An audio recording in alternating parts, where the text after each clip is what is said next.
ભારત સહિત વિદેશ સાથે સંકળાયેલા સાયબર સ્કેમનો પર્દાફાશ થયો છે। સાયબર ક્રાઇમ દ્વારા પશ્ચિમ બંગાળના બે આરોપીની ધરપકડ કરી છે। આરોપી ઇમરાન અલી અને ઇન્જામુલ મોલ્લાની ધરપકડ કરવામાં આવી છે। ડિવાઇસ હેક કરી બોસ સ્કેમ સાયબર છેતરપિંડી આચરતા હતા। મોબાઈલ સર્વિસ પ્રોવાઇડરની એપથી સિમ કાર્ડ કઢાવતા હતા। મોટી કંપનીના સીઈઓ બોસની પ્રોફાઇલ જનરેટ કરી ઠગાઈ આચરતા। 1.5 કરોડ રૂપિયાના ફ્રોડની સાયબર પોલીસમાં ફરિયાદ નોંધાઈ હતી। આરોપીઓએ અત્યાર સુધી 4500 જેટલા સિમ કાર્ડ ખરીદ્યા હતા। એક ગ્રુપ બનાવી સાયબર ફ્રોડ માટે ઓટીપી સર્વિસ આપતા હતા।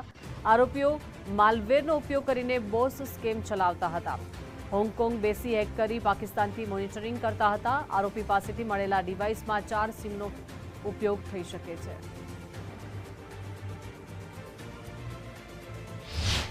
जून 2026 में साइबर क्राइम पुलिस स्टेशन में गुना दाखिल થયા था જેમાં બોસ સ્કેમના 1.5 કરોડ રૂપિયા આપના ફરિયાદીને જો એના સાથે સાયબર ક્રાઇમ કરવામાં આવેલા હતા, જેના તાત્કાલિક સાયબર ક્રાઇમ પોલીસે કાર્યવાહી કરી 1 કરોડ 30 લાખ રૂપિયા રિકવર થઈ ગયા હતા, જો એના પરત કરવામાં આવેલા છે।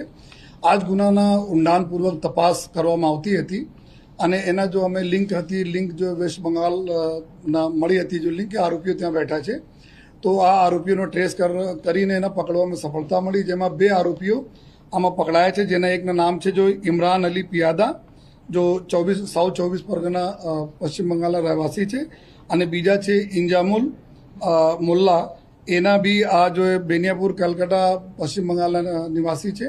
આ બંને આરોપીઓ પકડાયા। સાયબર ક્રાઇમના એક સર્વિસ તરીકે જો કામ આપતા હતા, જેમાં ટોટલ અત્યાર સુધી 4500 4500 સિમ કાર્ડ આ લોકો જો આ બંને લોકો જો માર્કેટમાંથી ખરીદી જોઈએ અને આ સિમ કાર્ડના સાયબર ક્રિમિનલ માટે સુવિધા પ્રોવાઈડ કરવા માટે જો આ લોકો આપતા હતા।